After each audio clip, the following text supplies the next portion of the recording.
ஜெசுவில் பிரியமான இறை உறவுகளே, மீண்டும் ஒரு காலை பொழுதிலே ஆண்டவருடைய அருளும் ஆசீரும் எங்களுக்கு நிறைவாக கிடைக்க புதியதொரு நாளுக்குள் நாங்கள் காலடி பதிப்போம். இன்றைய இந்த நாளிலே திருப்பாடல் ஆசிரியர் எங்களுக்கு ஞாபகப்படுத்துகின்ற வார்த்தைகள்: ஆண்டவரே, உமது நீதியின் பாதையில் என்னை நடத்தும். இது ஒரு இறை வேண்டலாக இருக்கிறது. ஆண்டவரே, உமது நீதியின் பாதையில் என்னை நடத்தும். ஆண்டவருடைய நீதியின் பாதையிலே நானும் நீங்களும் வழி நடக்க வேண்டும். இன்றைய காலகட்டத்திலே, இன்றைய சூழ்நிலையிலே நீதி எங்கே என்று கேட்டால் பதில் சொல்லுவதற்கு கூட தயக்கமாக இருக்கிறது. பதில் சொல்லுவதற்கு கூட எங்களிடம் இயல்மை இல்லை. நீதி தொலைந்து விட்டது. நீதி குழி தோண்டி புதைக்கப்பட்டு விட்டது. நீதி இல்லை.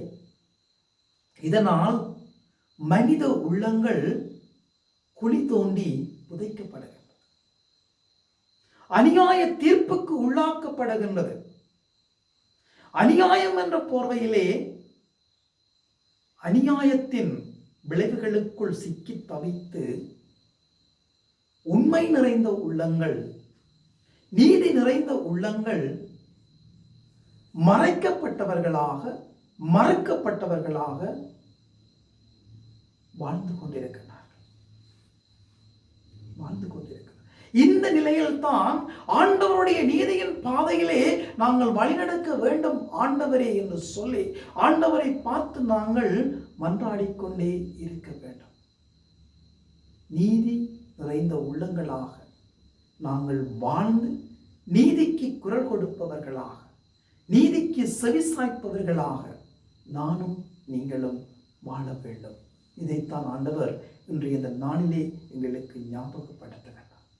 திருப்பாடல் ஆசிரியருடைய இறை வேண்டலோடு நீதி நிறைந்த உள்ளங்களாக, நீதி நேர்மையோடு வாழுகின்ற உள்ளங்களாக, நீதிக்கு குரல் கொடுக்கும், நீதிக்கு சான்று பகரும் உள்ளங்களாக நானும் நீங்களும் உருமாற்றம் பெற இன்றைய இந்த நாளுக்குள் காலடி பதிப்போம்.